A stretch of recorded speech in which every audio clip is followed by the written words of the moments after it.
வணக்கம் நண்பா.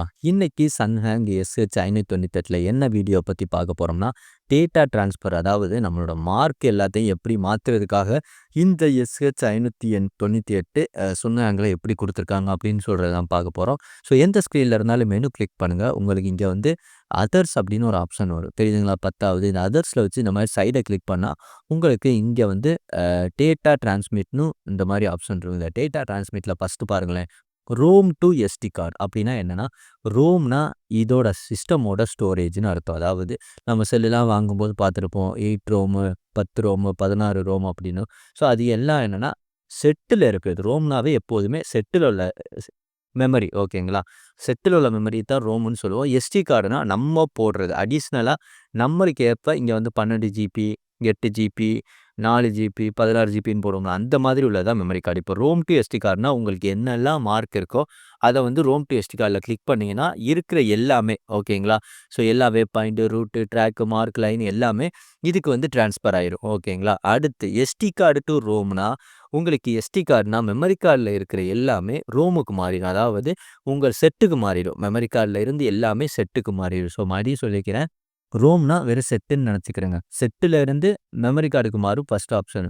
இது வந்து என்னன்னா மெமரி கார்டுல இருந்து செட்டுக்கு மாறும். இது வந்து சென்ட் டேட்டா டூ பேசி நேவிகேட்டர்னா இந்த செட்ட வந்து நம்ம கம்ப்யூட்டர் கூட கனெக்ட் பண்ணியிருந்தோம்னா, இந்த ஆப்ஷன கிளிக் பண்ணோம். அப்பனா மட்டும் தான் இதுல இருக்கிற எல்லாமே வந்து நமக்கு வந்து நேவிகேட்டருக்கு மாறும். அதாவது இந்த செட்டுல இருந்து நேவிகேட்டருக்கு ஃபுல்லா போகும். ரிசீவ் டேட்டா ஃப்ரம் பிசி நேவிகேட்டர்னா, இத கிளிக் பண்ணா உங்களுக்கு பிசி அதாவது லேப்டாப் இல்ல கம்ப்யூட்டர்ல இருந்து உங்களுக்கு இங்க வரும். ஓகேங்களா?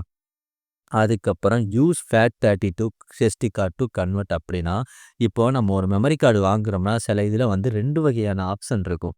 அது வந்து உங்களுக்கு புரியிற மாரி சொல்லணும்னா, மெமரி கார்டு இப்போ வாங்கியிருக்கீங்க.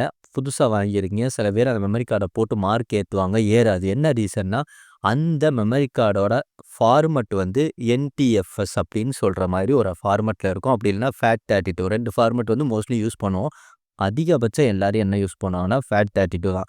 இன்கேஸ் நீங்க ஒரு பென் டிரைவ்ல ஏத்த போறீங்க. அது வந்து யாராவது ஆல்ரெடி ஒரு ஓஎஸ் போட்டிருந்திருக்காங்க. கம்ப்யூட்டர் ஓஎஸ்ன்னு சொல்ற ஓஎஸ் போட்டிருந்தா, அது வந்து என்டிஎஃப்எஸ் ஃபார்மட்ல கூட இருக்கலாம். அப்படி இருந்துச்சுன்னா, உங்களுக்கு அந்த மார்க் ஏறாது. ஸோ அத வந்து நீங்க ஒரு கடையில குடுத்து, இல்ல ஒரு லேப்டாப்ல குடுத்து அந்த ஃபார்மட் கன்வெர்ட் பண்றதுக்கு பதிலா இவுங்களே குடுத்துருக்காங்க. அந்த மெமரி கார்ட போட்டு, இதில நீங்க என்டர் குடுத்தீங்கன்னா, அந்த ஃபார்மட் வந்து டைரக்ட்டாவே FAT32வா மாறிட்டு, ஆட்டோமேட்டிக்கா இருக்கிற எல்லாத்தையுமே வந்து ட்ரான்ஸ்ஃபர் பண்றதுக்காக தான் SD card to navigator, navigator SD கார்டுன்னு குடுத்துருக்காங்க. ஸோ இது குடுத்துட்டீங்கன்னா, உங்களுக்கு அந்த கார்டும் ஃபார்மட் ஆயிரும். அந்த கார்டும் வந்து ஃபுல்லா டெலீட் ஆயிரும்.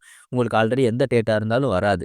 புரியுதுங்கல்ல? ஸோ எல்லாமே டெலீட் ஆயிட்டு, அதுவும் FAT32ல டெலீட் ஆயிட்டு, இந்த அ அ எஸ்டி கார்ட்ல இருக்க எல்லாமே வந்து நேவிகேட்டருக்கு மாறும். இதுவே இது குடுத்தீங்க நேவிகேட்டர் அதாவது இந்த செட்டுல இருந்து எஸ்டி கார்டுக்கு மாறும். ஸோ இந்த மாதிரி ஆப்ஷன்ஸ் எல்லாமே இதில வந்து செப்பரேட்டா குடுத்துருக்காங்க. ஸோ இந்த டேட்டா டிரான்ஸ்மிட்டுக்குள்ள இவ்வளோ ஆப்ஷன் இருக்கு. சுன்ஹேங் எஸ்ஹெச் 598ல. ஸோ இந்த வீடியோ மூலியமா எஸ்ஹெச் 598ல இருக்கிற டேட்டா டிரான்ஸ்ஃபர் பத்தி உங்களுக்கு ஒரு சின்ன ஐடியா கிடைச்சிருக்கும். ஸோ இதுவரைய இந்த வீடியோ பார்த்த நல்ல உள்ளங்களுக்கு நன்றி. நம்ம நெக்ஸ்ட் இன்னொரு வீடியோல சந்திக்கலாம். Thank you friends. Bye by.